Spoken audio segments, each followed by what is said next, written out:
Agradezco al Grupo Sitio y a MedFashion, agradezco a las chicas que han estado coordinando toda la charla y creo que es muy importante tener un punto de partida. Traten en lo posible de que todo esto que voy a conversar con ustedes busquen la evidencia, busquen la literatura. Ahora es muy fácil buscar literatura, antes era mucho más complicado. Traten de acostumbrarse a tomar una nota y a buscar la evidencia de eso. Traten en lo posible de generar su propio concepto respecto a un tema. Por otro lado, después de lo que hemos estado hablando en los previos, siempre que escuchen de una acción terapéutica, en lo posible traten de verificar la fuente y saber qué es lo que está pasando con ella. ¿Ok? Doctor, disculpe, en Sí, la parte superior usted puede desactivar las rayas que le hacen en su... lo de anotar. Sí, usted aprieta arriba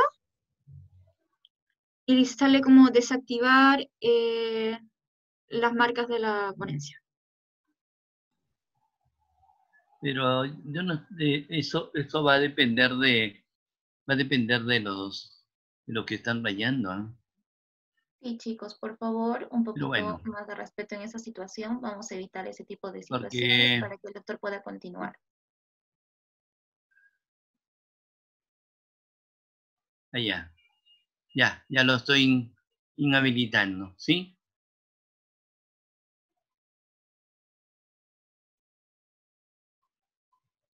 Ya, doctor. Ya, listo. Muy bien. Muy bien.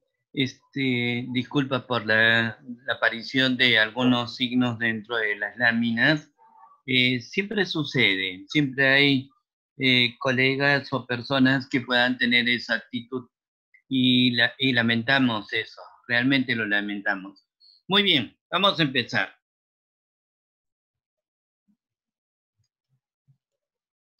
¿Qué significa Task Force? ¿Qué significa ILCOR? ILCOR es Internacional de Acción Comité en Resucitación. Es el conglomerado de fuerzas que trabajan alrededor de la ciencia de la reanimación. ¿Esto qué es? Es todo un conglomerado de personas y científicos a nivel global. Está, por ejemplo, Inter-American Heart Foundation, la European Council, la Australian Council, American Heart. Es toda una suerte de más de 300 personas que están dedicadas a investigar la ciencia de la reanimación. Tengo el honor y el placer de trabajar junto a ellos y generar los documentos que vamos a comenzar a revisar. ¿Qué cosa es lo que normalmente hacemos? Escribimos algunas condiciones como, por ejemplo, soporte de adultos, soporte básico, educación, primeros auxilios, soporte pediátrico, soporte neonatal. Con eso establecemos una revisión de toda la documentación a nivel global en base a una estructura llamada PICO, problema, intervención, comparación, outcome. Entonces, con ello establecemos y categorizamos los artículos y la ciencia y damos lugar a una consideración que se llama statement o recomendación. Por eso las guías parten de un precepto, algo que se llama COTL. C-O-T-L. ¿Eso qué significa? Consenso, tratamiento, recomendación. Eso es lo que hacemos con la ciencia en cuanto a reanimación. Hay un concepto llamado filosofías de 5.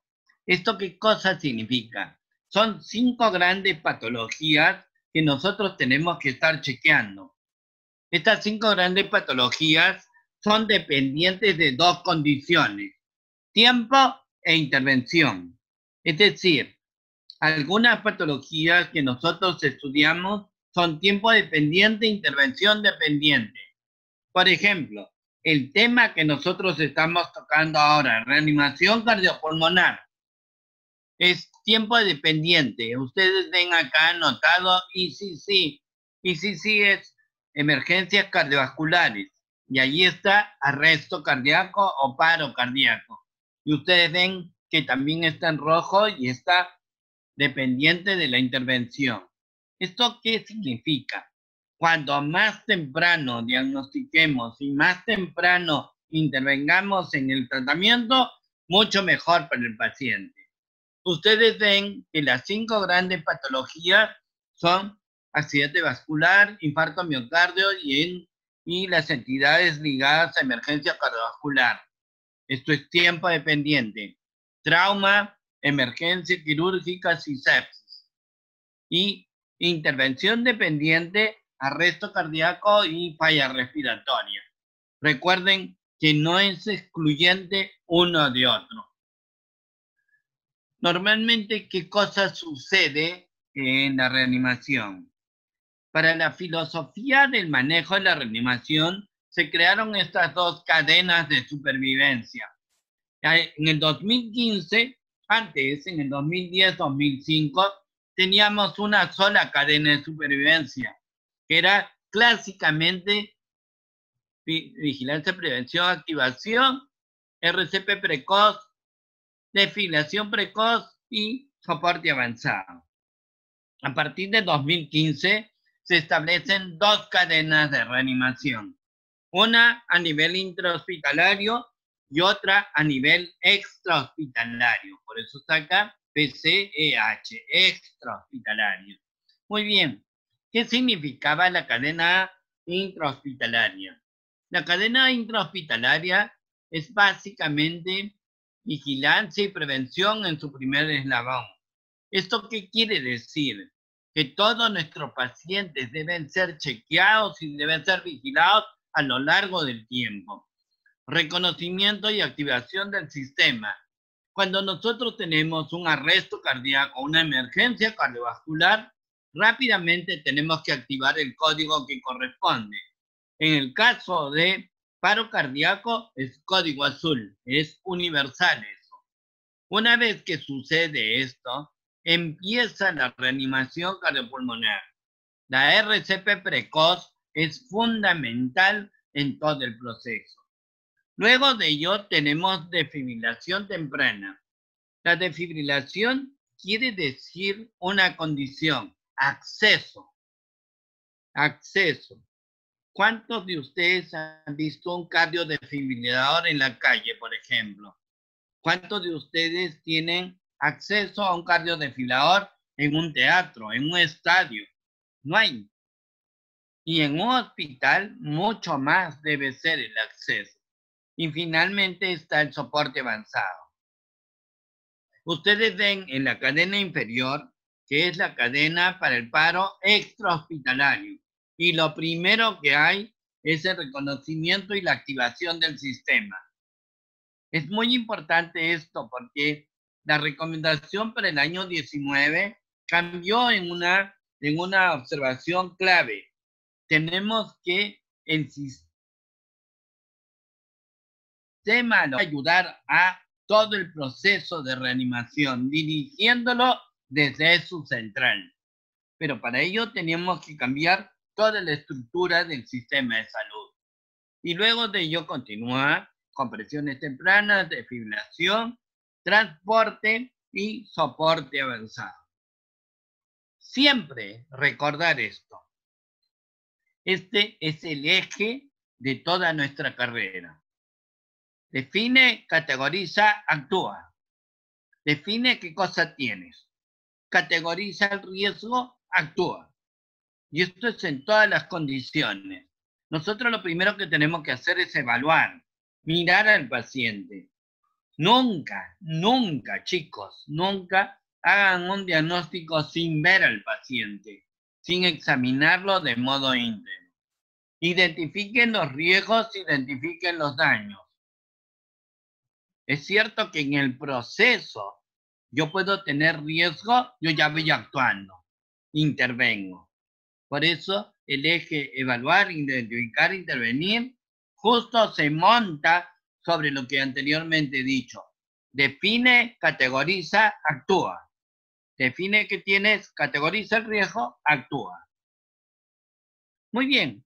¿Por qué me interesa que ustedes, y generalmente siempre es así, todo el mundo me pregunta RCP avanzado, pero lo importante de esto en realidad es el RCP básico. Este es un cuadro de Steele de hace muchos años, pero tiene una validez increíble. Ustedes ven en esta tabla de odds ratio, es decir, la chance de, ustedes ven el acceso temprano por el LEGO, la RCP precoz y la desfiliación temprana en menos de 8 minutos, me da la posibilidad de darle 4 o 3 veces más chance de sobrevida a mi paciente. Entonces, esto es muy importante en el sentido de que esos 3 componentes son fundamentalmente ligados a RCP básico. Si ustedes hacen una buena RCP básica, entonces, según este trabajo, tienen mejores chances de sacar adelante a su paciente. El otro hecho muy importante, y siempre me dicen, Rafa, ¿y por qué 100, 120? Porque en esta curva de Abela, por ejemplo, que es una curva casi de tipo gaussiana, ustedes ven en los puntos 100, 120, que son el eje de las compresiones en ese momento, es cuando tenemos mejor chance de ROSC. ¿Qué cosa significa ROSC? Es retorno espontáneo de circulación.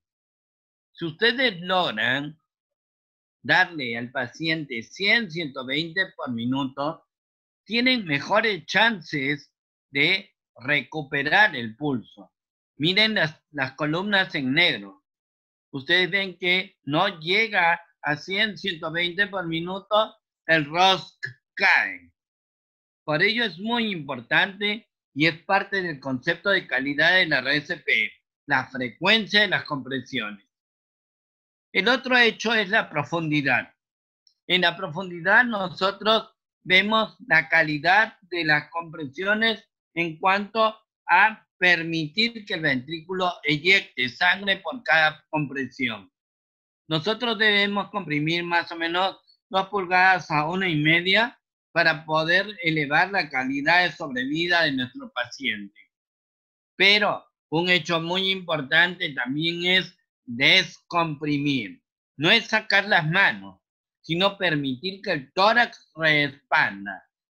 Si ustedes, por ejemplo, hacen buenas compresiones y de modo práctico, yo diría 1/3 del diámetro anteroposterior del tórax, entonces estamos comprimiendo bien la masa cardíaca y esto nos permite lograr una buena presión de perfusión coronaria y una buena presión de perfusión sistémica, mejorando la expectativa de vida de mi paciente. Y por otro lado, si ustedes descomprimen, en este estudio de Yiannopoulos, por ejemplo, se muestra cómo al descomprimir el tórax del paciente, permitir la reexpansión, se permite una buena cámara de llenado y por otro lado, nuevamente al comprimir, se permite una nueva presión de perfusión adecuada. Otro de los hechos fundamentales no es ventilar porque ya hay que darle ventilación. No, uno tiene que hacerlo de modo racional. Es el otro concepto. Estamos hablando, miren, frecuencia, profundidad, descompresión. Y este punto es no hiperventilen, no hiperinsuflen. Ustedes en este modelo en cerditos ven 2 parámetros básicamente. 12 ventilaciones por minuto en la parte superior y 30 ventilaciones por minuto en la parte inferior. Si ustedes ven las 30 ventilaciones, miren la diferencial entre presión media intratorácica y la presión de perfusión coronaria. Casi es nula. 16,9, 17,5. Casi no hay diferencial de presión. Entonces, La presión de perfusión coronaria no puede abrirse en ese momento. En cambio, cuando estamos en 12 ventilaciones por minuto, miren, presión de perfusión coronaria 23 y presión intratorácica 7.1. Y entonces nosotros no tenemos resistencia en el momento de salida del ventrículo izquierdo. Entonces, nuevamente recapitulando, frecuencia, profundidad, descompresión, no hiperventilen, no hiperinsuflen. El último punto de la RCP de calidad es no interrupciones. Ustedes ven en este modelo cómo las compresiones torácicas, miren, los grupos de compresiones torácicas están en este plano. Todos estos spikes son compresiones torácicas. Y en este sector medio está justo el periodo que salimos a ventilar al paciente. Esta línea que yo trazo aquí es la línea de presión coronaria.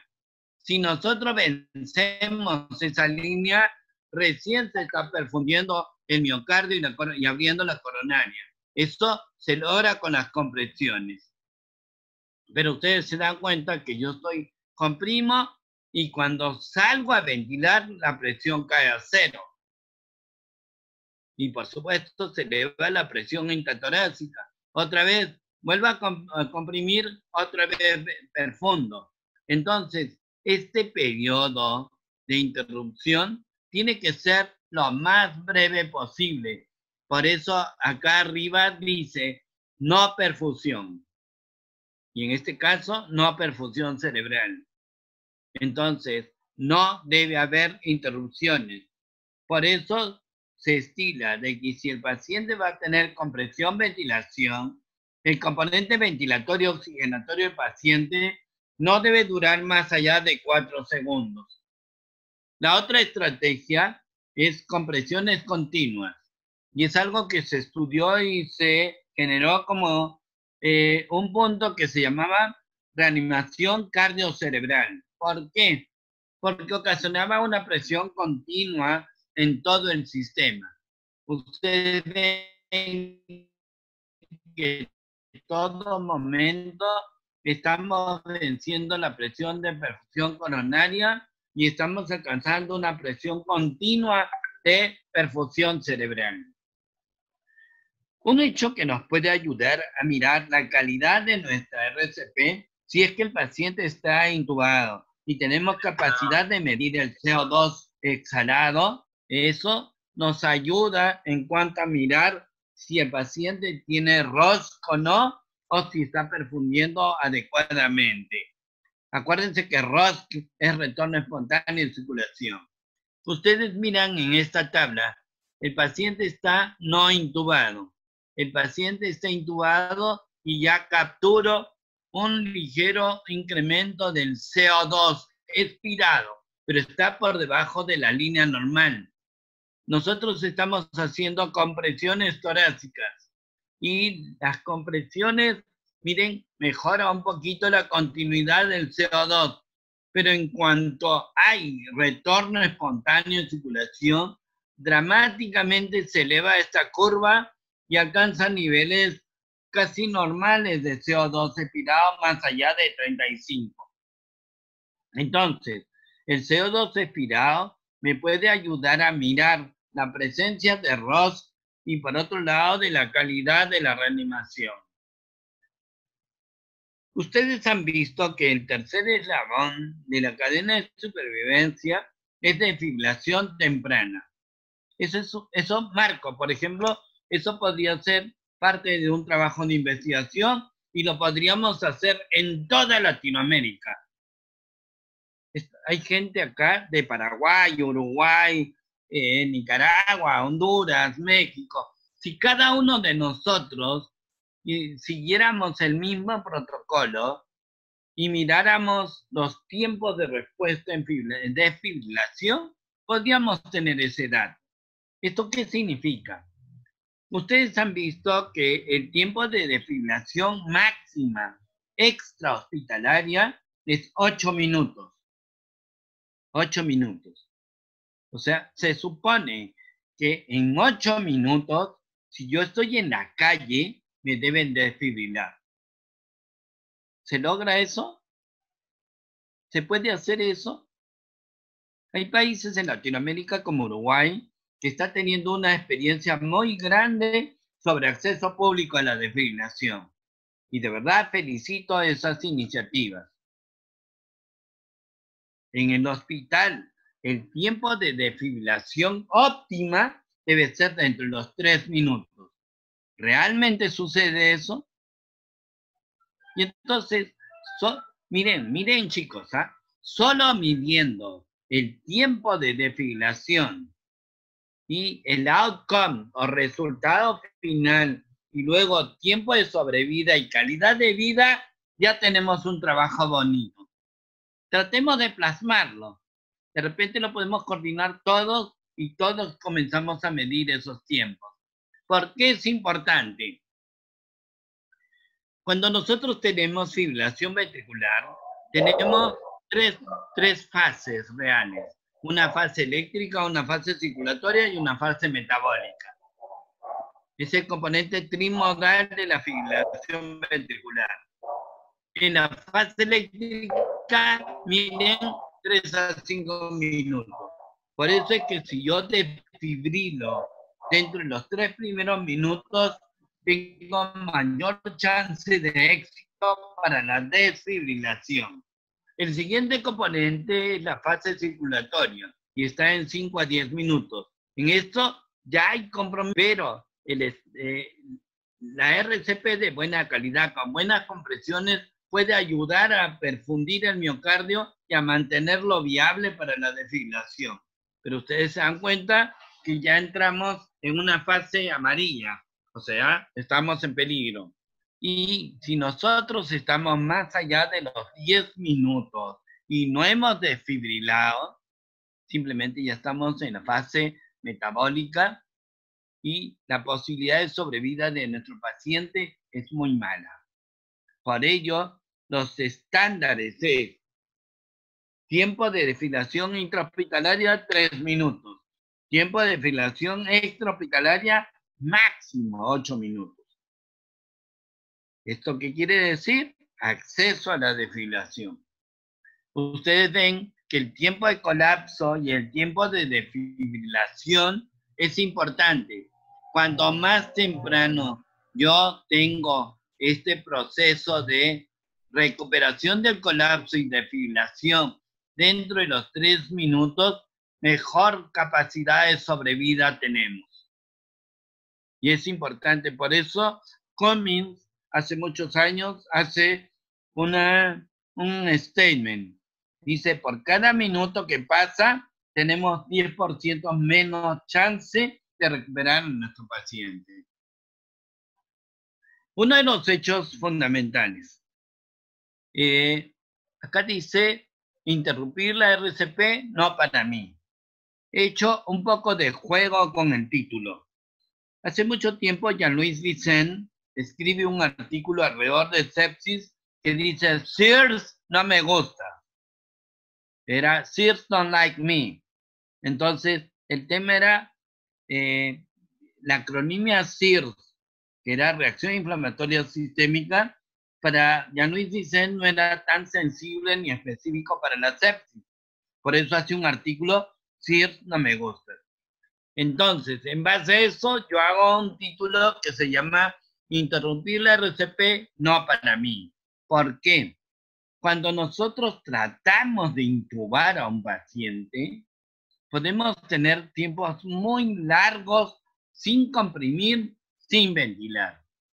Ustedes se dan cuenta en este trabajo de Juan, yo puedo tener desde 13 hasta 446 segundos sin compresiones, sin ventilaciones. Completamente interrumpido todo el proceso de reanimación. Eso nos da un promedio de 109 segundos en donde el paciente no tiene compresiones, no tiene ventilaciones. Casi 2 minutos. Por ello es que el evento de intubación debe ser hecho por el individuo más competente del grupo, más competitivo en el equipo. El otro hecho fundamental de esto es recordar que cuando nosotros tenemos un paciente en la condición postparo, tiene 3 eventos fundamentales de daño: daño miocárdico, daño cerebral y daño multiorgánico, que son justo las características por las cuales el paciente puede complicarse y fallecer. Tenemos que tener y recordar electrocardiografía. Ese es un tema que podemos revisarlo en otra oportunidad. Ustedes ven aquí en un primer momento es el gráfico de una fibrilación ventricular. Luego está una sistolia. Esto es una taquicardia supraventricular probable porque tiene punto fijo, no veo onda P y es totalmente uniforme en todo el momento. Y aparentemente más de 220, más de 180 si fuera adulto y más de 150 si fuera adulto. Y acá tenemos una taquicardia ventricular. En la taquicardia ventricular lo que tenemos que discriminar es pulso, porque la diferencial pulso o sin pulso es que nosotros estamos en una taquiarritmia o estamos en paro cardíaco. Abajo tenemos una bradiarritmia severa. Recuerden que las bradiarritmias siempre tenemos que chequear el PR y el QT. Y al costado tenemos un flúter auricular. La insuficiencia cardíaca por arritmia en corazón estructuralmente anómalo es muy frecuente y eso se ve mucho en pediatría. Siempre recuerden este gráfico. Este gráfico para mí es oro. ¿Por qué? Porque nos orienta a vigilar y a examinar a nuestro paciente. ¿Qué es lo primero que tenemos que hacer? Evaluación general. Y en la evaluación general tenemos el famoso triángulo de evaluación pediátrica: apariencia, trabajo respiratorio, estado circulatorio. La apariencia es cómo está, cómo lo vemos. Es lo primero que aprendemos como estudiantes de medicina y como médicos. ¿Qué nos parece un paciente? Luego está el trabajo respiratorio, fundamentalmente el esfuerzo de mecánica ventilatoria. Y finalmente está el estado circulatorio. Y en el estado circulatorio tenemos que tener claro de que el compromiso de conciencia puede estar ligado a estado hipoperfusional. Entonces, la evaluación general es apariencia, respiratorio, circulatorio. Evaluación primaria, el famoso ABCD. ¿Y qué cosa significa eso? Vía aérea, si se mantiene o no y está abierta. Si está respirando adecuado o no. Si hay componente circulatorio óptimo. ¿Qué discapacidad tiene el paciente y qué daño de exposición tiene? A eso traten siempre de tener un concepto. FG. FG es fluidos glucosa. Siempre traten de pensar que rápidamente tienen que recuperar volumen y por otro lado tienen que vigilar el estado metabólico. En la evaluación secundaria utilizamos una acronimia llamada SAMPLE. SAMPLE es signos, síntomas, alergia, medicación, pasado, última comida, eventos. Eso es lo que significa SAMPLE. Signos, síntomas, alergia, medicación, pasado. La L es last meal, última comida, eventos. Tenemos que hacer una historia muy bien ejecutada. Y por otro lado, el examen físico debe ser completo y efectivo. No puede ser que si mi paciente sospecho que viene por una neumonía, solo le miro el pulmón. Eso está mal. Siempre debe ser un examen completo. Y por otro lado, medir la glucosa. Cuando nosotros medimos la glucosa, estamos mirando la posibilidad de morbilidad, mortalidad.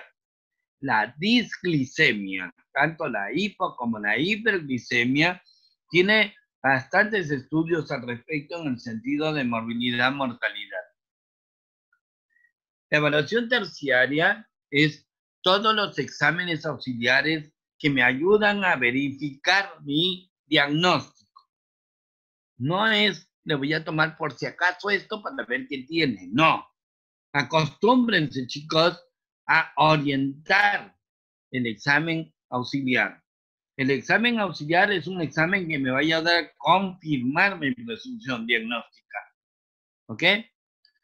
Si en cualquier fase de esta evaluación, de estos periodos, nosotros tenemos compromiso de vitalidad, tenemos que actuar. Si el paciente está mal, respira mal y está en choque, en ese momento tenemos que actuar. No podemos seguir con la evaluación primaria, o secundaria o terciaria.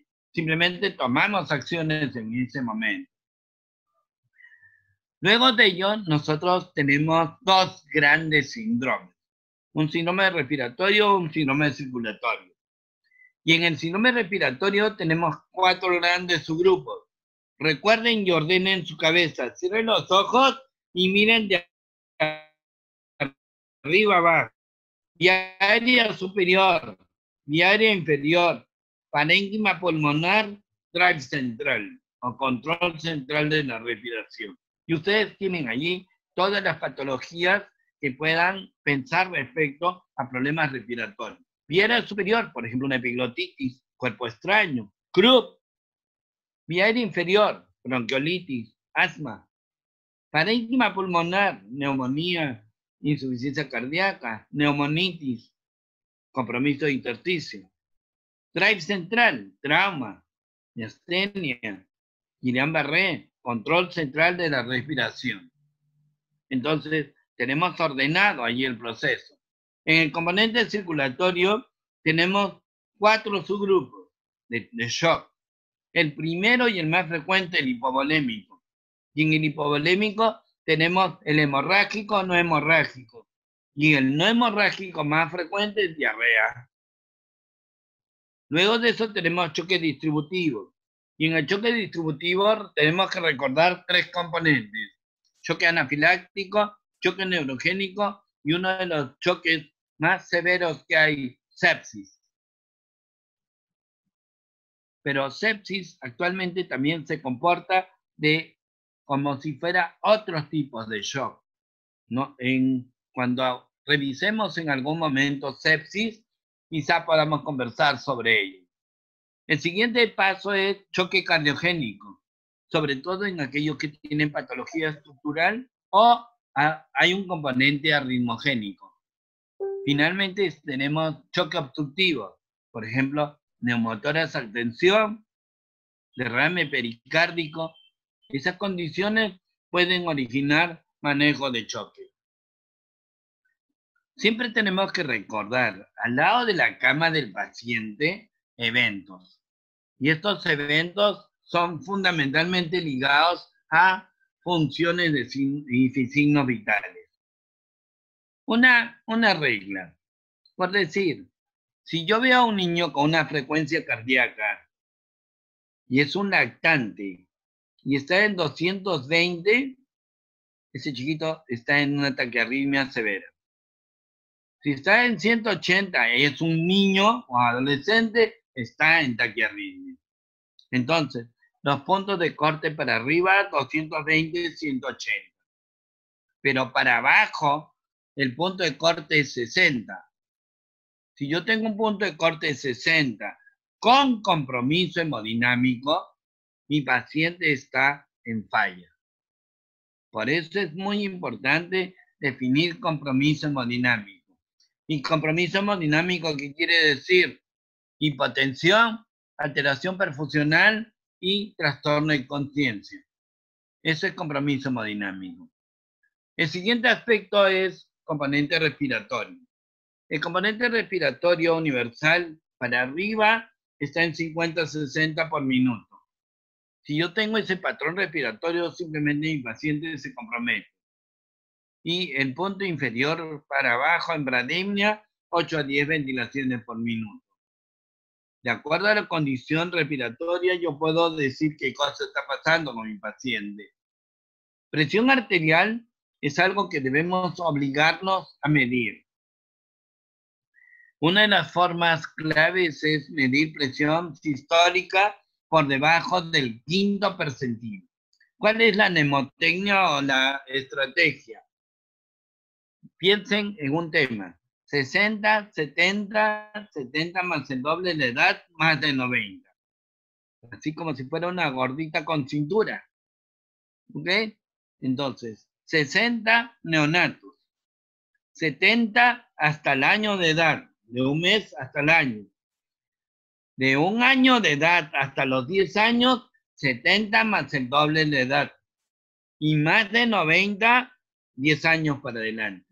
Y con eso tienen marcado el quinto percentil presión sistólica. Es fácil recordar. Otro de los hechos fundamentales es cuando yo doy soporte oxigenatorio, tengo que acordarme cuánto le estoy dando de FiO2. Cuando yo estoy en litros por minuto, cada litro me da una diferencial de 4%. ¿Esto qué quiere decir? Si yo le doy un litro, estoy en 24% de FiO2. Si le estoy en 2, 28%. Si estoy en 3, 32%. Si estoy en 4, 36%. Ustedes ven, 4% de diferencial entre litro y litro aproximadamente. El otro sistema es un sistema de alto flujo del sistema Venturi, en la parte inferior. Y aquí lo importante es que nosotros le estamos dando fracciones inspiradas conocidas. Recuerden que el sistema Venturi se gradúa moviendo la valvulita de flujo entre aire y oxígeno. Y el otro punto es el sistema de oxígeno por máscara y máscara con reservorio. Esto va a depender mucho del tipo de máscara. Si es una máscara con reinhalación, sin reinhalación o reinhalación parcial. Recuerden que todos los sistemas de máscara con alto nivel de oxígeno tienen que tener una bolsa de reservorio para poder proveer 100% de oxígeno. El DEA, el desfibrilador automático externo, es muy simple. Es como una computadorita. Ustedes abren y el DEA se prende. Ahora se prende de modo automático. Antes teníamos que presionar un botoncito. Muy bien. Lo encienden. Y el DEA les dice, conecte los parches en el pecho desnudo del paciente. Y ponen un parche debajo de clavícula derecha y costado izquierdo a la altura de la mamila. O si es un niño muy pequeño, adelante y atrás. Muy bien. Una vez que está hecho eso, se pone el conector en la luz intermitente. O sea, hay que conectar los parches al DEA. Una vez que está hecho eso, el DEA les dice, no toque al paciente, analizando. En ese momento está revisando dentro de su memoria lo que los parches están transmitiendo al DEA. Si es fibrilación ventricular, solo si es fibrilación ventricular, el DEA les va a decir desfibrile. Y el DEA en un adulto entrega 150 joules. En un niño entrega 50 joules. ¿Puedo utilizar un DEA adulto en niño? Sí, pero se utiliza atenuadores. Es decir, algo que disminuya la cantidad de joules que vamos a entregar en la desfibrilación. Cuando nosotros hacemos compresiones torácicas, las hacemos en medio del tórax del paciente, en la mitad inferior del esternón, por encima del apéndice sifoides. Siempre hay que cuidar no presionar el apéndice sifoides. Por eso es mitad del esternón inferior, más o menos a la altura de las mamilas. El personal de salud, por excelencia, debe hacer este modo de reanimación. Es decir, circundando el tórax y juntando los pulgares en la parte media del tórax. Siempre cuidando de no comprimir el apéndice sifoides. Podemos hacer maniobras de ver, escuchar y sentir, ahora ya no se hace. A partir del 2010 prácticamente se elimina esta estrategia. ¿Por qué? Porque era compleja. Lo que se hace fundamentalmente, se toma la frente, se eleva el mentón. Si es un niño, pinzo la nariz, insuflo. Si es un lactante, tomo con la boca boca y nariz del lactante, insuflo y le doy soporte ventilatorio. Recuerden que el lactante tenemos este problema, una zona posterior de cabeza, un occipucio muy prominente, lo que hace que nuestros ejes de alineación de la vía aérea, oral, tráquea y faringe se encuentren cruzadas. Por eso es que ponemos al paciente en una posición como de olfateo, para poder alinear estos tres ejes. Hay que aprender a hacer lo que nosotros llamamos easy clamp. Easy clamp viene de la voz inglesa EC, pero tenemos que hacerlo bien. La E debe estar solo en el arco óseo de la mandíbula. Aquí no es una buena, no es un buen diseño. Ustedes ven que los dedos están entrando por debajo del arco mandibular. El arco mandibular está en esta zona y los dedos están entrando en la base del arco mandibular. La C solamente debe tomar la cúpula de la mascarilla. La mascarilla solo debe cubrir pirámide nasal, comisuras y arco mandibular. Ese es el modo clásico de la mascarilla. Ustedes ven acá un easy clamp solo y un doble easy clamp. Pero como les digo, estas gráficas están mal. ¿Por qué? Porque están metiendo los dedos casi sobre la línea media. Y esto presiona la vía aérea y la cierra. Por eso es que es muy importante que solo pongan los dedos de la E en el arco mandibular. Siempre que nosotros usemos bolsa de ventilación manual, tratemos de utilizarlo con bolsa de reservorio para tratar de entregar 100% de oxígeno. Cuando nuestro paciente llega a la unidad de trauma, a veces nosotros tenemos monitor de 3 electrodos y la enfermera a veces nos acerca y dice, bueno, póngale. Recuerden, la mayor parte de veces, a veces tenemos los electrodos rojo, negro, verde.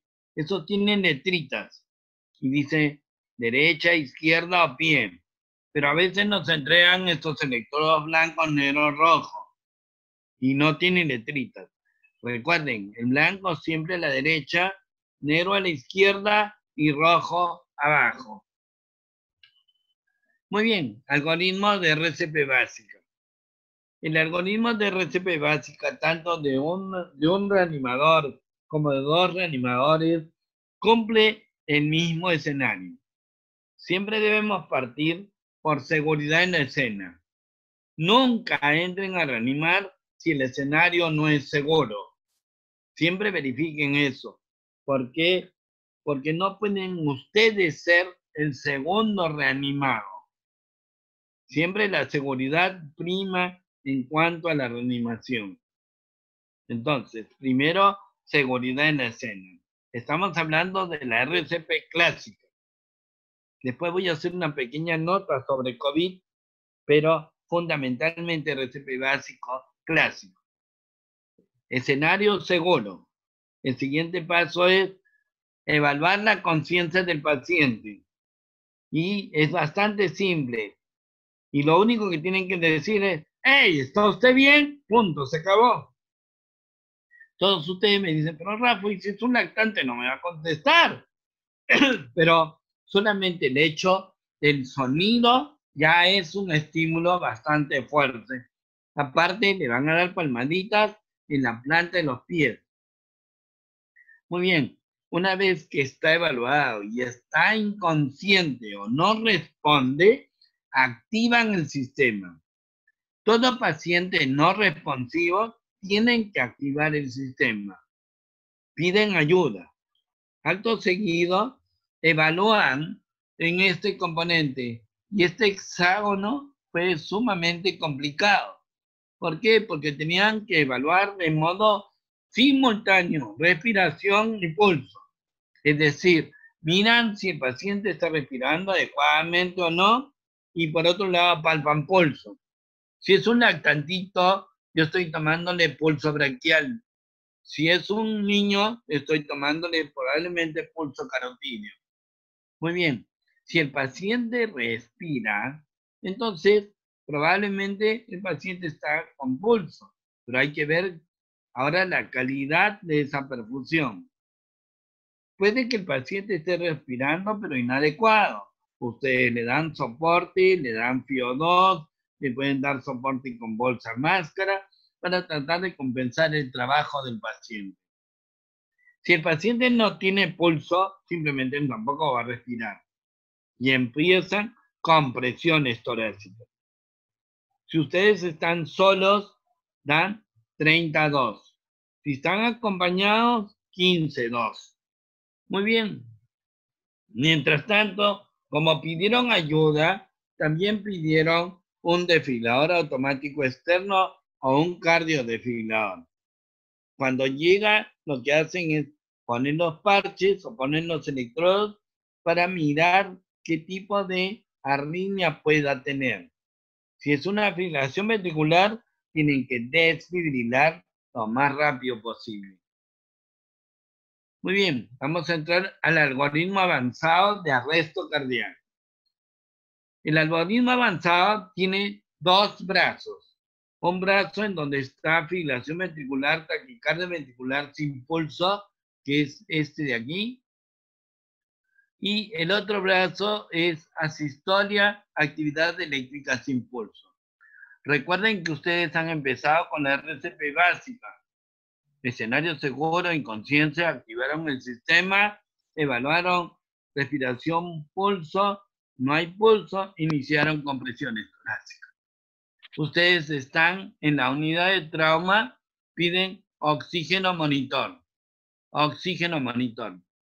Muy bien, evalúan si es un ritmo chocable, o sea, desfibrilable, desfibrilan. Y ustedes aquí están viendo fibrilación ventricular, taquicardia ventricular sin pulso. Recuerden, taquicardia ventricular con pulso es una arritmia, taquiarritmia de complejo ancho. Muy bien, entonces tenemos acá fibrilación ventricular y taquicardia ventricular sin pulso, desfibrila. Una desfibrilado, 2 minutos más de RCP. Y nuevamente vigilan si es un ritmo chocable. Si es un ritmo chocable o descargable, nuevamente desfibrilan. Y probablemente le estamos dando en la primera desfibrilación 2 joules por kilo. En la segunda, 4 joules por kilo. Y podemos progresar de ese modo hasta 10 joules por kilo. Muy bien. Pero le estamos dando 2 joules por kilo, 4 joules por kilo. Y sigue en fibrilación ventricular, taquicardia ventricular sin pulso. Entonces, en ese punto ya están en ese casillero. Y en este casillero lo que van a hacer es, si el paciente sigue en fibrilación, taquicardia ventricular sin pulso, hacen RCP, drogas de fibrina. Continúan las compresiones, ventilaciones. Droga, adrenalina. 0.01 miligramos por kilo o 0.1 ml por kilo, dependiendo de cómo prepararon la adrenalina. Y una vez que está circulando rápidamente, desfibrilo.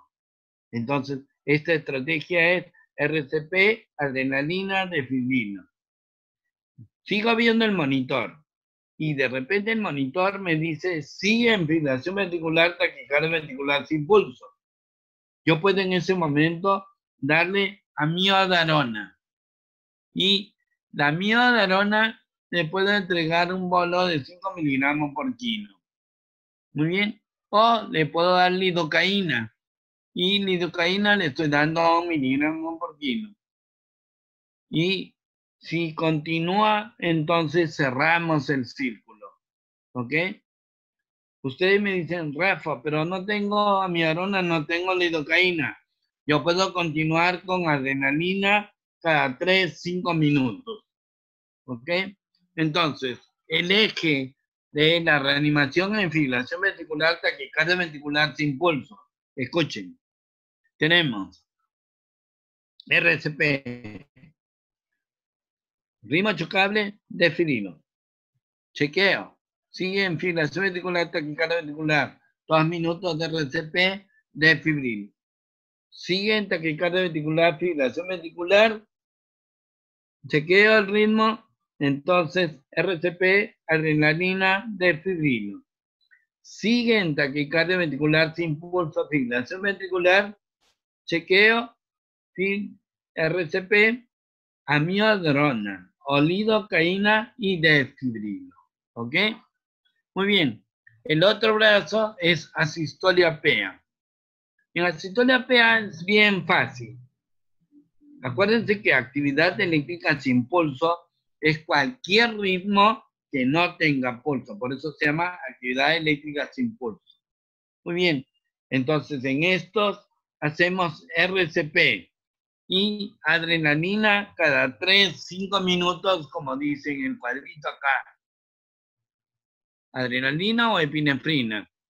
Y miramos cómo está el monitor. Por eso, cuando entró el paciente, oxígeno monitor. Para ver qué tipo de arritmia está conduciendo, en este caso, el paciente.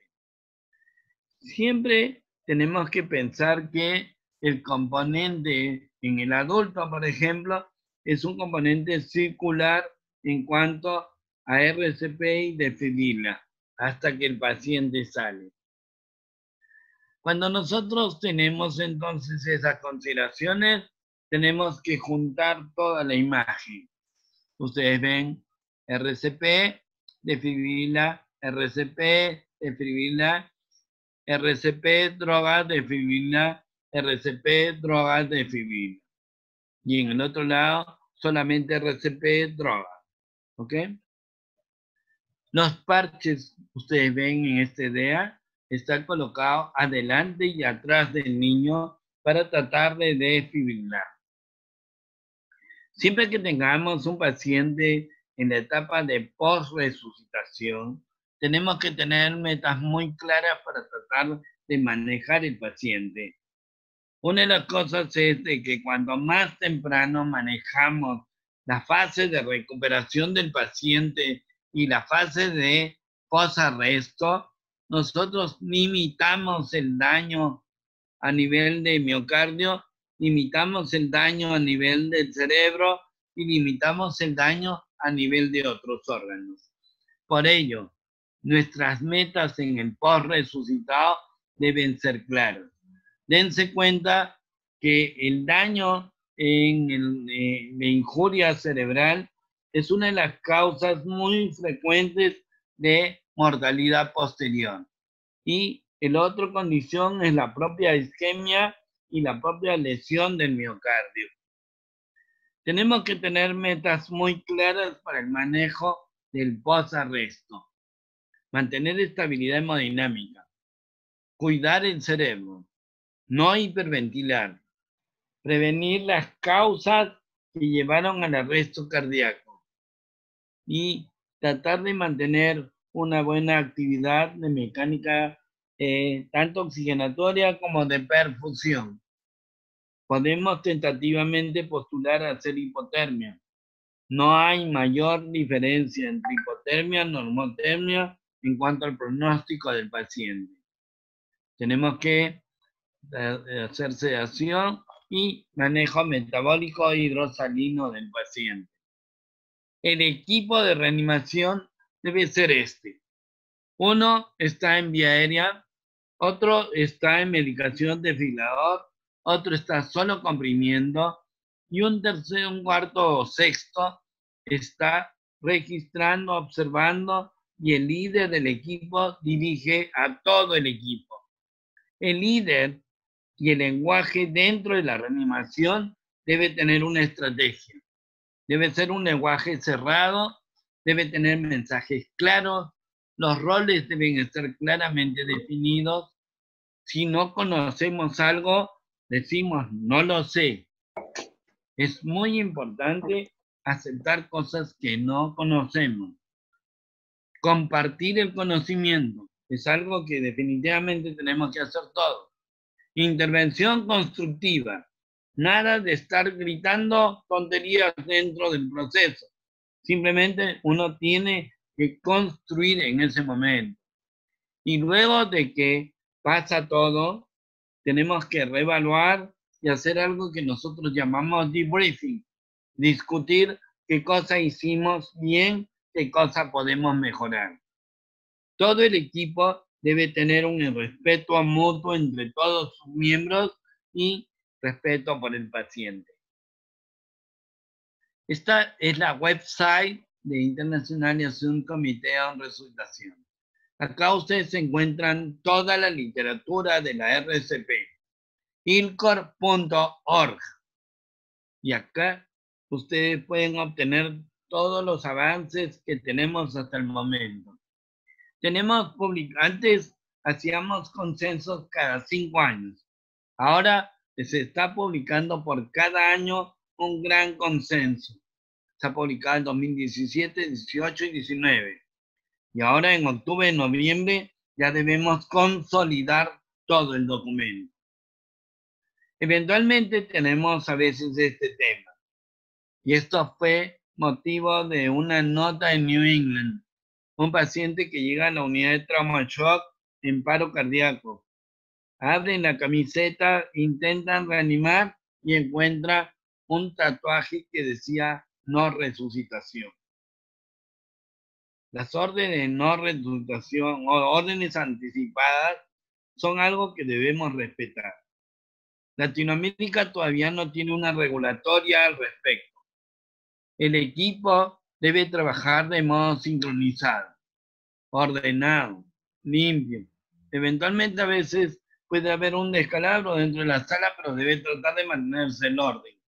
Recuerden, por otro lado, algo que realmente felicito a Ahmed Bajun y a CTO, es debemos cada vez fortalecer más la ciencia médica.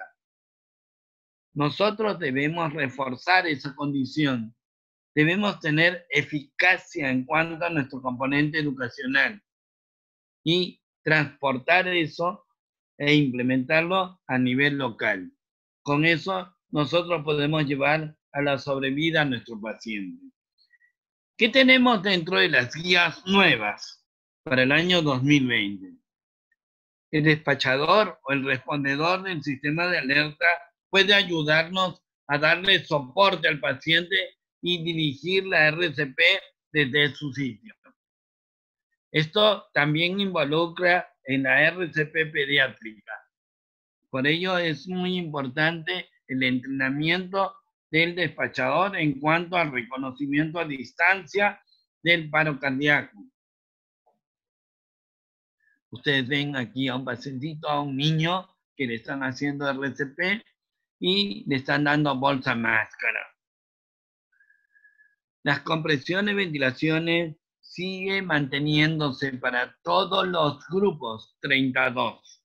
No ha cambiado eso y eso se va a mantener. Estas recomendaciones siguen siendo para todo el horizonte, es decir, intrahospitalario y extrahospitalario. Uno de los hechos fundamentales críticos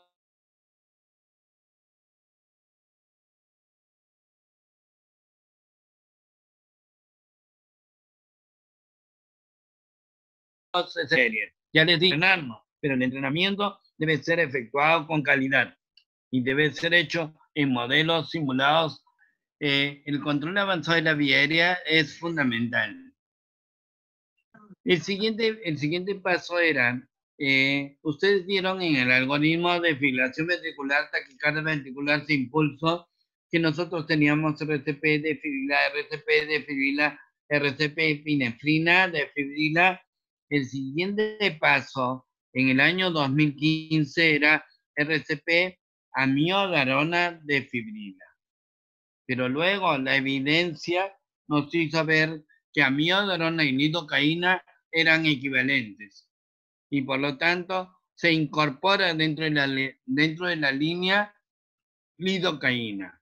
Entonces por eso ahora la guía dice amiodarona o lidocaína defibrila. Circulación extracorpórea se está utilizando mucho. y sobre todo la veno arterial en el post-resucitado. Pero a nivel pediátrico todavía no hay mucha experiencia, básicamente para nivel adulto, ¿no? La extracorpórea veno-arterial es una posibilidad sobre todo en cardiopatía estructural y en aquellos paros cardíacos prolongados. Hipotermia es una de las consideraciones que puede ayudar a manejar bastante bien el estado de post-resucitación. Manejar temperaturas entre 33 y 34 grados. Pero lo importante aquí es el control de la hipertermia. Tratar de evitar de que el paciente vaya a una fase de hipertermia. Por ello es que ustedes ven que las opciones de manejo van básicamente estructuradas a hipotermia o normotermia. Muy bien, chicos. Ustedes ven en este documento fechado a marzo 30, 2020. Es un documento que publicamos en el equipo en el World Group, básicamente para mirar pacientes COVID-19 y arresto cardíaco. En líneas generales, la estructura del algoritmo no cambió. El algoritmo se mantiene igual, tal cual. Lo que cambia son algunas condiciones que vamos a denotar ahora. Este documento sale publicado luego en Resuscitation y de modo paralelo en Circulation. Y ustedes ven aquí a todo el equipo que trabajó este consenso. Muy bien. Cuando nosotros tenemos un paciente en arresto cardíaco, en paro cardíaco, con sospecha o evidencia de COVID-19, todo el equipo debe estar protegido. No se puede manejar un paciente en paro cardíaco no estando protegido. El problema es la generación de aerosol. Y ustedes saben que el aerosol es uno de los vectores que hace posible la infección por COVID-19. Entonces, tenemos que tener 5 aspectos claves. Una, protéjase. No puede enfrentar un paciente sospecha o evidencia COVID sin equipo de protección. Pida ayuda y llame ayuda. Y avise a todo el grupo que viene que es un paciente COVID. Reduzca los riesgos. Y reduzca los riesgos significa control de la vía aérea. Recuerden que cada vez que la vía aérea está abierta o cada vez que nosotros ventilamos, la posibilidad en el componente exhalatorio de formar aerosol es muy fuerte. Debemos tener medidas y estrategias de protección en el componente ventilatorio oxigenatorio. En la RCP siempre debemos estar protegidos en todo momento. ¿Cuáles son los puntos claves para la generación de aerosol? 1. Intubación traqueal. 2. Cuando aspiran al paciente. 3. Cuando dan bolsa de ventilación manual sin válvula de protección HMM.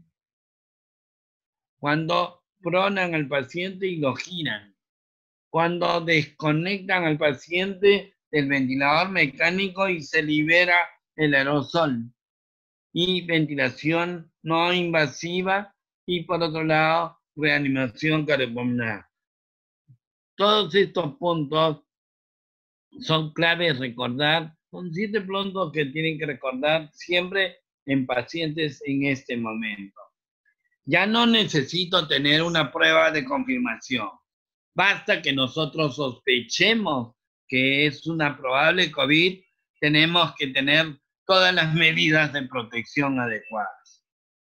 Miren ustedes en este modelo de simulación, cómo en el evento durante las compresiones torácicas se está liberando el aire y está saliendo tanto de modo exhalatorio sin tubo y en el otro través de un sistema de máscara laríngea. Y miren que eso potencialmente puede contaminar al paciente y por supuesto al reanimador. El algoritmo, ¿qué nos dice? El algoritmo nos dice, todo paciente COVID-19 debe ser manejado con equipos de protección personal.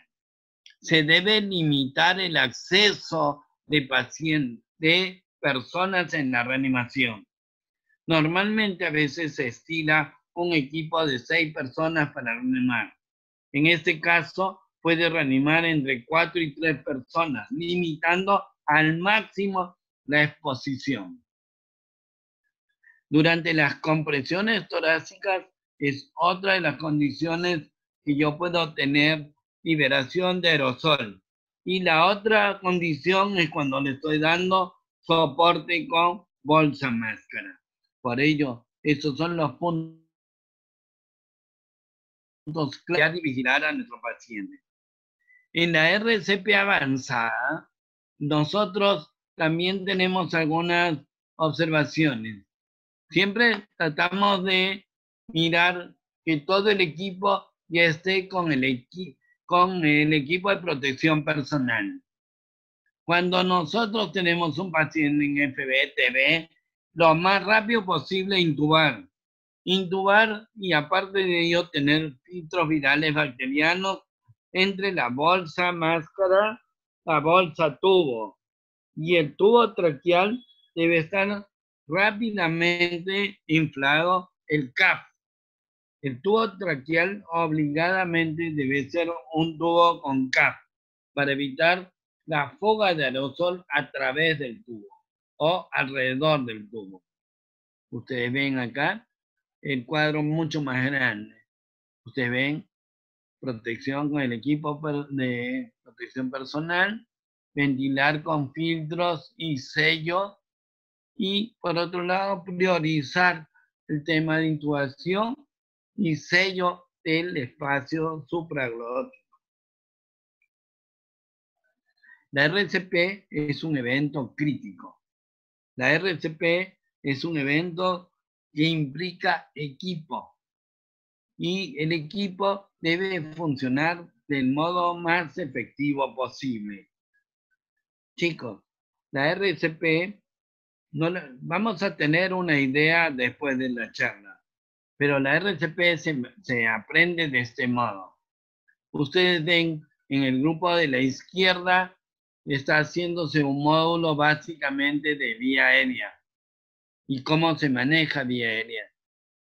Arriba a la derecha tenemos la discusión de casos con arritmias y abajo discutiendo escenarios de choque. Entonces, este es el modo de aprender RCP. Siempre traten de ejecutar cursos y cursos de simulación integrada. De ese modo pueden aprender RCP. Muy bien, chicos, ha sido un placer y más bien cualquier cosa, cualquier pregunta, estoy al tanto y voy a dejar para ver, no compartir la pantalla para ver las preguntas, ¿ok? Muchísimas gracias, doctor, por su ponencia. Estuvo muy excelente. De todas maneras, estamos al tanto de las preguntas de los chicos. Sí. Muy bien. Voy a darles mi correo electrónico para cualquier pregunta que ustedes quieran y por otro lado, cuando deseen solicitar algún tema en específico.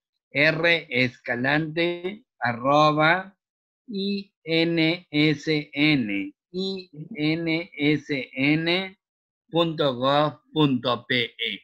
¿Ok? Muchísimas gracias, doctor. Yacir pregunta, ¿la amiodarona se podría usar en caso de RCP, en caso de asistolia, junto y alternada con adrenalina? No. La amiodarona tiene un lugar propio en el algoritmo. Ustedes han visto que es el segundo componente de utilización de droga que se toma. amiodarona no se utiliza en asistolia PEA. En asistolia PEA solo se utiliza epinefrina cada 3-5 minutos. ¿Ok? Muchas gracias. Gabriel Cabadiana pregunta, ¿dónde se puede descargar ese algoritmo de RCP en paciente COVID? ¿Cómo? Gabriel pregunta que ¿dónde se puede descargar el algoritmo de RCP en paciente COVID? Allá. Pues el desfibrilador definitivamente tiene que ser algo mandatorio. La recomendación del documento ILCOR, nosotros lo que postulamos es no perder la posibilidad de darle RCP precoz al paciente y desfibrilación temprana. Se desfibrila igual, lado derecho, costado izquierdo. Se desfibrila igual, pero lo que se tiene que hacer es siempre tratar de entrar con un equipo de protección personal y por otro lado poner una mascarilla o un protector facial en el evento de la RCP y proteger la vía aérea del paciente para tratar de minimizar la exposición al tema de la generación de aerosol. Pero si yo tengo un desfibrilador, rápidamente puedo desfibrilar a mi paciente. Perfecto. Preguntan de cuánto es la cantidad máxima de adrenalina que se puede administrar en una RCP. Listo. Normalmente en el lado pediátrico nosotros estamos entregando 0.01 miligramos por kilo. Eventualmente si nosotros vemos el tema de asistolia PEA, podemos dar 3 ciclos completos. Nosotros estamos dando por cada componente 0.01 miligramos. Pero, ¿qué significa esto? Siempre debemos tratar de minimizar el tema de la sobredosis de adrenalina. Por eso, el cálculo por droga y por dosis debe ser efectiva. No hay un parámetro que nos diga detente en este momento. Eso de haber dicho 20 minutos de RCP es justo tratar de darle todo el giro de un algoritmo con 3 procesos completos de reanimación. Pero si el paciente está yendo bien con la RCP, es decir, se nota que está siendo perfundido, se nota que está siendo oxigenado, pero el tema es, todavía no tenemos ROS o retorno espontáneo de circulación, nosotros debemos continuar. Lo que nosotros no debemos de hacer es dar sobredosis de adrenalina. Es decir, no es cuestión del acumulado, sino la dosis puntual. Por eso les digo, es 0.01 miligramos por kilo o 0.1 ml por kilo de una dilución 1+9. Eso es lo que debemos prevenir. Muchas gracias, doctor. Montserrat González pregunta, ¿solo compresión sin ventilación puede afectar eso debido a la falta de equipo? Podemos dar solo compresiones torácicas. El tema es que nosotros tenemos una estrategia RCP solo con las manos. En RCP solo con las manos es aquella estrategia que solo damos compresiones. Hay un estudio hecho por Robert Berg hace varios años ya, en donde compara el grupo no respiratorio en paro y mira las gasometrías. Y las gasometrías no tienen mucha variación ni importancia. Lo importante es tratar de preservar la capacidad de perfusión del paciente. Por ello, reanimación cardiocerebral, RCP solo con las manos o solo compresiones torácicas es una alternativa viable para el que no quiere dar ventilaciones por alguna causa o motivo. Por ejemplo, yo encuentro un paciente en paro cardíaco en la calle. Yo no sé si es VIH, yo no sé si es COVID, yo no sé si es tuberculoso. Yo le puedo dar solo compresiones torácicas protegiendo rápidamente la vía aérea. ¿Ok? Perfecto, doctor. Stephanie Guevara pregunta, en el caso de los niños, ¿cómo tomar el pulso de manera rápida para saber si empezar o no con las compresiones? Sí. El tema de la toma de pulso en niños realmente es controversial. Es difícil, es difícil. Por eso el pulso braquial es uno de los pulsos más cercanos centrales que se debe tomar en un lactante. Y en el niño, el pulso carotídeo. Pero si por A o B nosotros en un tiempo no más de 10 segundos no detectamos pulso, empezamos la RCP. Perfecto. Y una pregunta respecto a volumen. Yacir pregunta sobre el tema del choque hipovolémico plasma. El tema es, hasta ahora las estrategias de reposición de volumen sigue siendo con solución salina. Pero es cierto de que si nosotros tenemos características particulares del paciente, por ejemplo, es un paciente cardiópata, es un paciente hepático, es un paciente nefrópata, todos ellos tienen presión hidrostática incrementada y por lo tanto su posibilidad de capturar solución salina es mucho más difícil. Tenemos que mejorar la capacidad coloidosmótica para tratar de mejorar el volumen sanguíneo. Listo. Nos hicieron otra pregunta también, donde menciona la longitud de la compresión de 2 a 1.5 pulgadas, ¿varía en paciente obeso? Muy bien.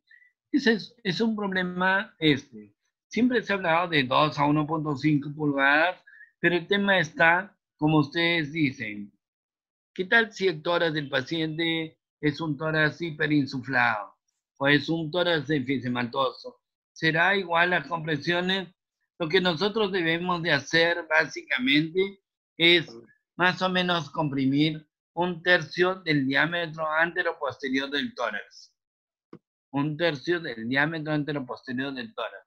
Y tratar de monitorear las compresiones, de repente tomando un pulso como el pulso femoral.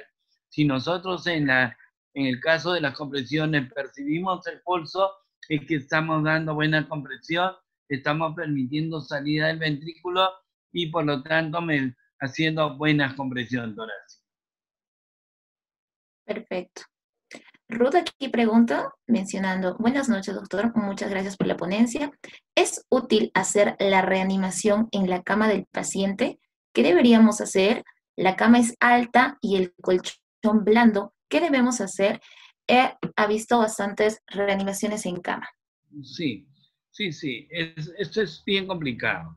Por eso es que una de las recomendaciones que está viniendo en la guía 2020 es tratar de tener el dispositivo de la tablilla para reanimación. Ustedes han visto la tabla de reanimación, ¿no es cierto? Entonces, colocarla rápidamente debajo del paciente. Pero si por A o B nosotros no tenemos esa posibilidad, el colchón es muy blando, se hunde en las compresiones, o de repente nosotros, si está muy alto el paciente, nos subimos y le damos compresiones, pero es efectiva la compresión, bestial, no hay problema. Pero si no vemos que son efectivas las compresiones por lo blando de la superficie, simplemente entre todos cargamos y ponemos al paciente en el piso. Lo protegemos para que no se lesione más y continuamos la reanimación.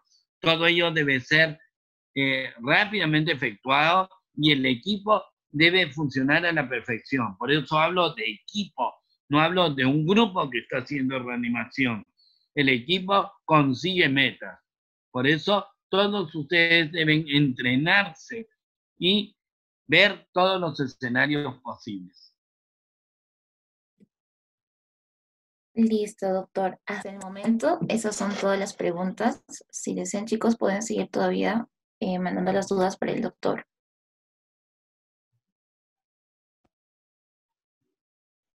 Ruth, muy importante, yo me acuerdo en un escenario que hicimos de simulación clínica, teníamos un paciente en camilla y la que estaba encargada de las compresiones era una chica relativamente de talla mediana y no podía hacer bien las compresiones. Simplemente le dije, súbete. Se subió a la camilla y comenzó a hacer buenas compresiones torácicas.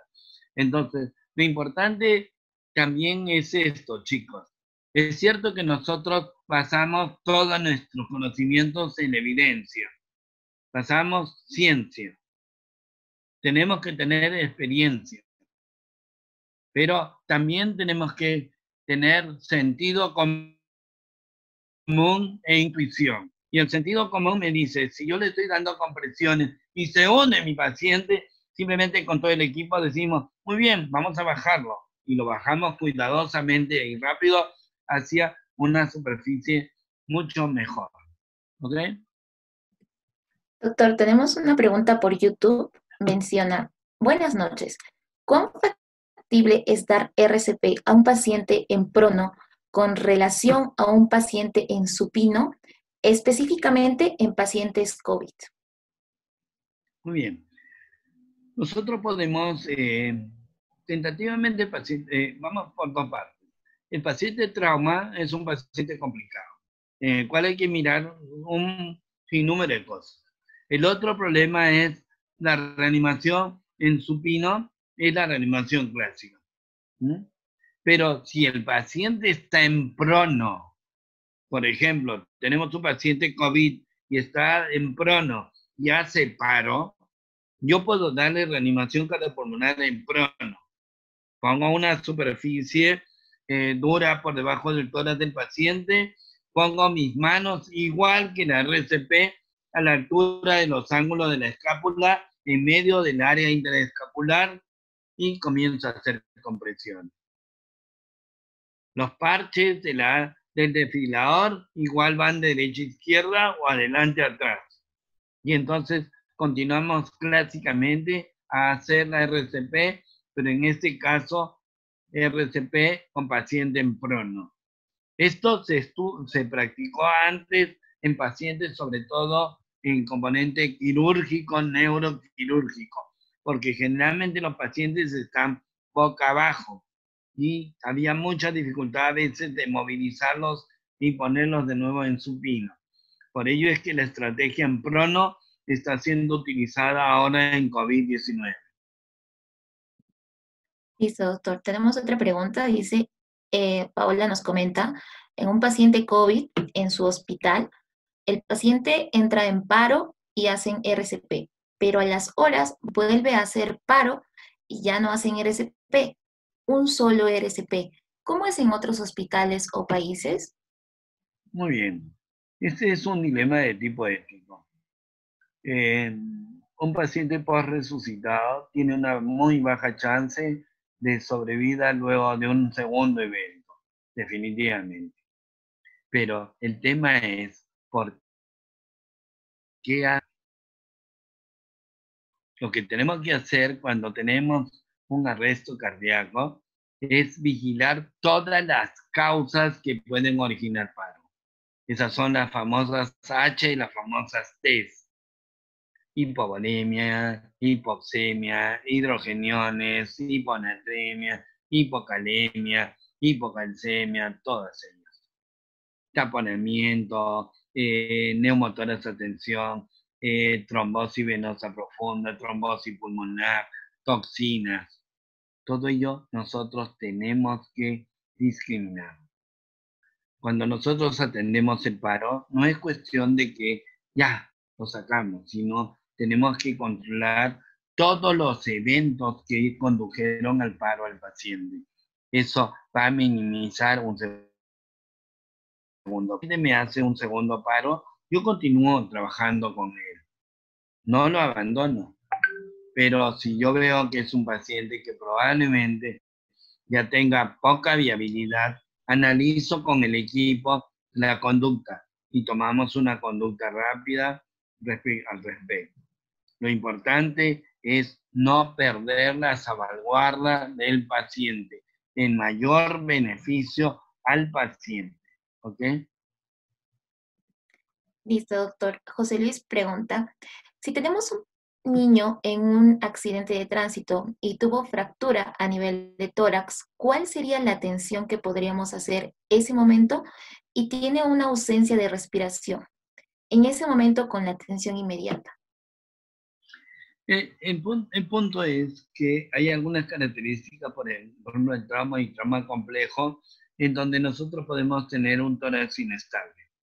Tenemos que tener justo la argucia de tratar de manejar ese tórax inestable. Definitivamente ese paciente tiene que ir al soporte avanzado de vía aérea lo más rápido posible para evitar el colapso desde el punto de vista respiratorio.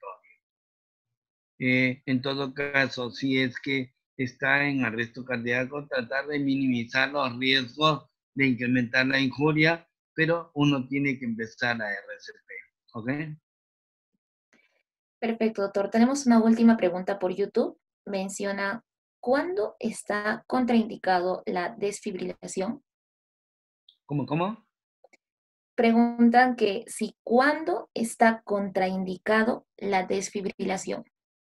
Bueno, acuérdense que cuando nosotros hablamos de fibrilación ventricular y taquicardia ventricular sin pulso, son las únicas condiciones en que yo debo desfibrilar. Por eso se llama desfibrilación. ¿Ok? Cuando nosotros hacemos otros eventos como cardioversión, eso es otra cosa. Eso básicamente cuando nosotros chequeamos, por ejemplo, un paciente con alta taquiarritmia y tiene compromiso hemodinámico.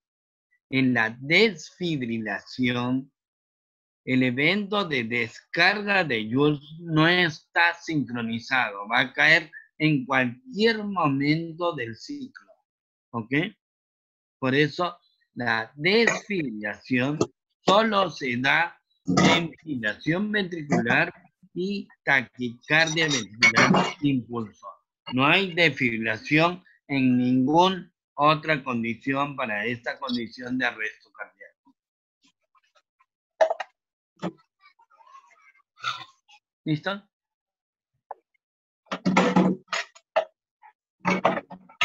Doctor, tenemos unas dos últimas preguntas. A disculpar. Estoy bien. Listo. Ruth menciona No que a las 10 tengo otra charla. Dios mío. Ya, listo, vamos. Vamos, con las dos últimas preguntas, entonces. En los casos de hipotermia accidental, ¿hay maniobras o fármacos adicionales en la resucitación? No, lo que pasa es que cuando nosotros tenemos hipotermia, el tema es la baja metabólica y por otro lado la acidosis metabólica que está acompañando a la hipotermia.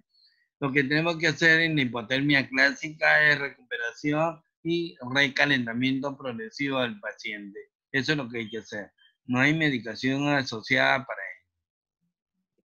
Listo.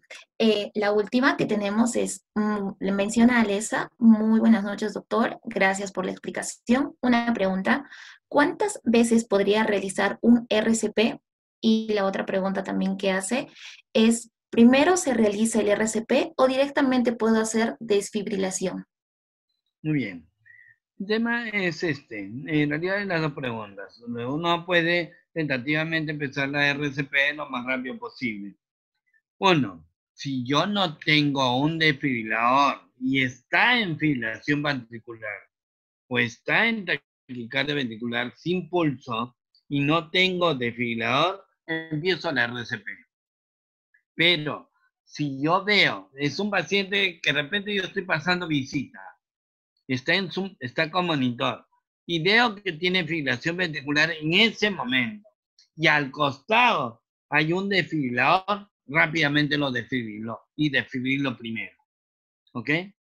Si no tuviera por lo menos 2 minutos de RCP primero con presiones.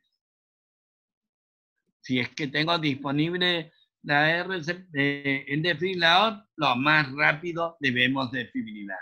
¿Ok? Listo, doctor. Ya terminamos con toda la ronda de preguntas. No sin antes... ¿Uno más? No, ya no tenemos más preguntas, doctor. Sí, esa pregunta de Alicia es muy importante, en el sentido de que RCP primero o desfibrilo. Eso va a depender del acceso del desfibrilador. Si yo lo tengo en la calle y tengo un DEA, lo desfibrilo lo más rápido posible. Si yo estoy en el hospital y tengo un cardiodesfibrilador, lo desfibrilo rápido. Por eso en las unidades coronarias, los pacientes están con sus parches puestos y el desfibrilador dice, aléjense, mi plug lo desfibrila. Esa es justo la filosofía del implante. El implante para el paciente. Listo, doctor. Muchísimas gracias, doctor Rafo. Gracias, A Lizeth. nombre de MedPassion, a nombre de Grupo CTO también, gracias por la ponencia, estuvo excelente. Estamos seguros de que los chicos han absuelto dudas completas por parte de usted. Las palabras por parte de los chicos es de agradecimiento. Excelente ponencia, muchas gracias, doctor. Y de todas maneras, invitarlo para las próximas actividades, en este caso webinars que podríamos realizar en MedPassion, al igual que con Grupo CTO. Lo invitamos y lo esperamos.